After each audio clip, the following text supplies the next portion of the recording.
This is Bob at Midlife Classics. Over the years, we've made a policy of allowing our clients to purchase some of the parts for their restorations on their own. That both relieves us of doing some of the research and spending the time required to purchase and process orders, and it also allows them to find an opportunity to occasionally save some money. The part of that policy includes the fact that the responsibility for the correctness of any product winds up being on the client's shoulders. Occasionally that causes us some problems. One of the issues, or one of the areas that we seem to have the biggest issue with, is when it comes to reproduction body panels. If we're going to have a problem with fit and finish on any kind of a reproduction part, it's almost always going to show up in reproduction body panels. A lot of times it's just poor quality workmanship and bad stampings or old stampings that haven't been adjusted as the time and wear goes by. But we're going to show you an example today on a 1957 Porsche 356 Cabriolet, 356A Cabriolet that we are working on. And we've done an extensive amount of structural work on this car, and the final major piece that we're doing is the nose. And we're going to show you exactly what we've run into. So here is the 1957 Porsche 356A Cabriolet that we've had up on a rotisserie using a jig that we built for it. And as you can see, we have cut the nose off of it in order to replace it with a new nose. There is the old nose. Here is the new nose that does not fit. Okay, here we are with our trusty Eastwood contour gauge. We're going to do a contour of the passenger side original fender from the edge of the drip rail for the boot lid to the top of the fender. And now we've got that contour set. All right, we're going to roll that around. We're not going to pause so that we can ensure that it is clear that we're not altering anything. And as you can see, we are pretty close to matching the contour right there. We're in good shape. Now let's go ahead and take that shape and fill that in. Well, we'll go ahead and move it right over to the driver's side of the replacement reproduction piece.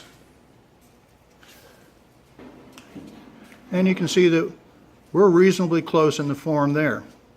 So the driver's side matches up between the original car and the reproduction piece well enough for us to use, at least from the edge of the drip rail to the top of the fender. And we've also demonstrated that the original fenders are symmetrical from left to right. Now let's take that contour, move it over to the passenger side of the reproduction part, and you can see we've got a pretty major difference in the way that things are shaped here. Okay, now you've already moved it a bit. Let's go ahead and reset that contour gauge to this right here, to this piece right here right now.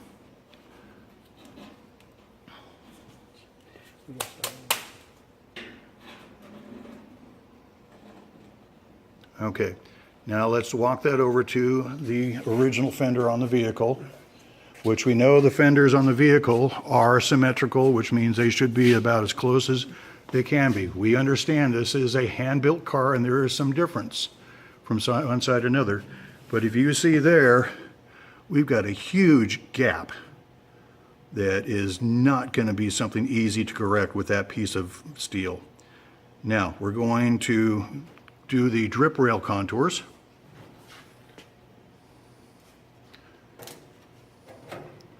which way started? The side?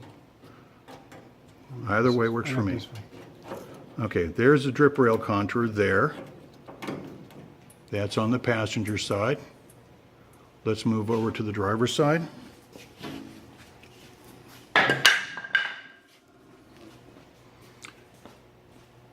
No craftsmen were injured in the making of this video, by the way.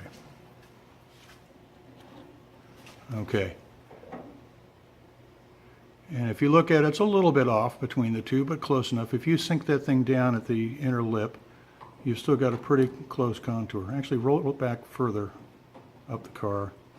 Yeah, we've got, you know, slight differences, but it's a pretty consistent contour. Why don't you go and take that contour and set it in there the way it needs to be, fully set it. Let me just start off with it straight.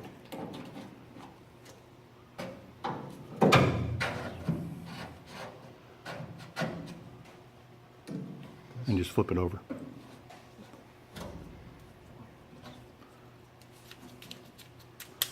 And we'll drop it down in there.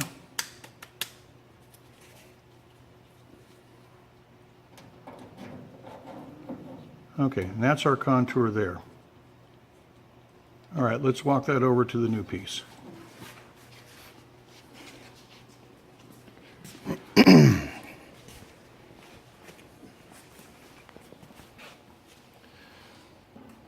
Now, we're reasonably close there in the look. The actual gutter is wider and broader and shallower, actually, but it looks like maybe that can be pounded into the car's original drip rail to match. Now, why don't you go and reset that to to that piece there. Now, let's take that over to the passenger side and show just how much of a difference we've got there. See how much wider this portion of the drip rail gutter is, or drip rail is. It's much wider. I don't know how that happened other than a possible slippage in the die, but we've got a definite difference there. And if you go ahead and set that contour in there,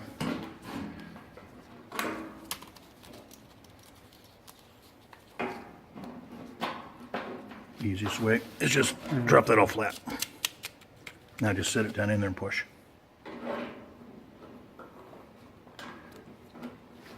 Hold it flush like this.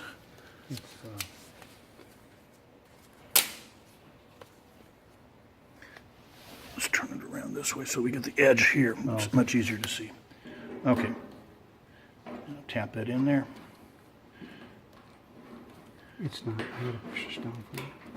Okay, so we got that contour. We're going to show the width of that whole thing. Now let's take it back up to the original car.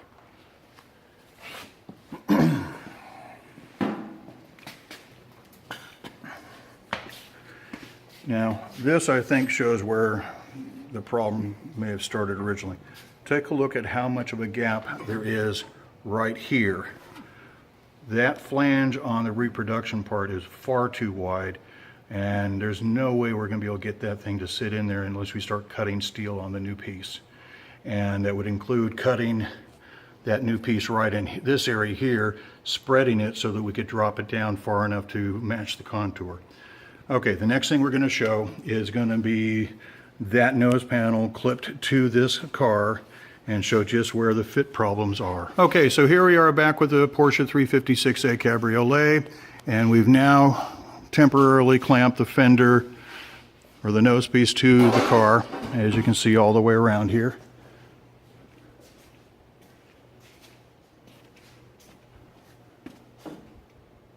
Now, at first glance, everything looks kind of hunky-dory, but if we rotate the rotisserie around a bit here, we're going to take a look. That's plenty fine. We're going to take a look at how the driver's side fender fits. We're not too bad here. I mean, a little bit of a difference here, but if we drop that down and cut it and butt weld it, we should be fine. The drip rail here fits well. You can see the angles, or the bends are in the proper place. The gutter for the weather stripping, I believe that's where the weather stripping goes, correct? It looks like we'd have to pound it in there and then fold it over, but that's, you know, that's a part of the process, and we can make that happen. But we're going to walk around over here to the passenger side.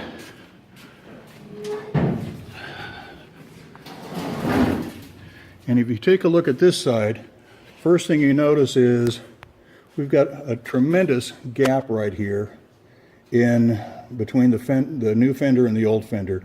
There's not enough steel here to stretch and get it down to there without an awful lot of working, or most likely cutting and splicing in pieces, and we're most likely going to change the contour of everything by doing that. A big part of that problem seems to have arisen from the fact that the drip rail ledge is much wider on the reproduction panel than it is on the car body. This is unlike the other side. My guess is that if we had just that much more sheet steel taken away from this piece and added here, we might have enough to where the contour could be dropped down and would match what we need to have it fit. The bottom line is this nose piece is unacceptable. It's unusable. It is, dare I say, defective. It is at least inappropriate for this purpose. And we need to get this resolved, and the client is most likely going to go to Stoddard or some other manufacturer to get a proper piece that actually fits.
Here's a screenshot of the web page from which our client purchased this reproduction nose from Restoration Design of Ontario, Canada.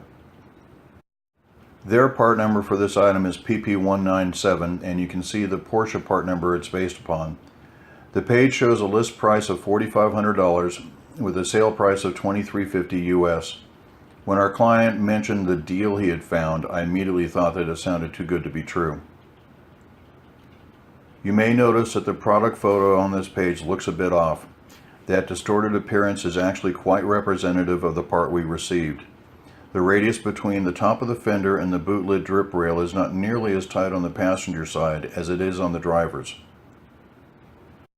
When our call was returned by Alex of Restoration Design, our fitment problem was immediately dismissed as being an issue with our project car being distorted in some way because they had sold several of these items with no complaint. Rather than just caving into his claim that there couldn't be a problem with the product, I suggested that we send visual documentation to clearly demonstrate that the problem does, in fact, lie with the part purchased from them by our client. The rigid position taken by Alex left us feeling that photos alone were not going to be enough to make our case. So, we've produced this video at our client's expense. We feel that Restoration Design should, at the very least, refund the full cost of their deficient product along with the shipping charges, as our client has decided to procure a quality reproduction from Stoddard or some other source rather than having his project fall further behind while waiting on a replacement that we doubt will be any better.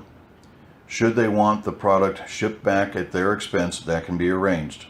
Hopefully this video makes it clear that this is a matter where Restoration Design needs to step up to the plate and stand behind their product.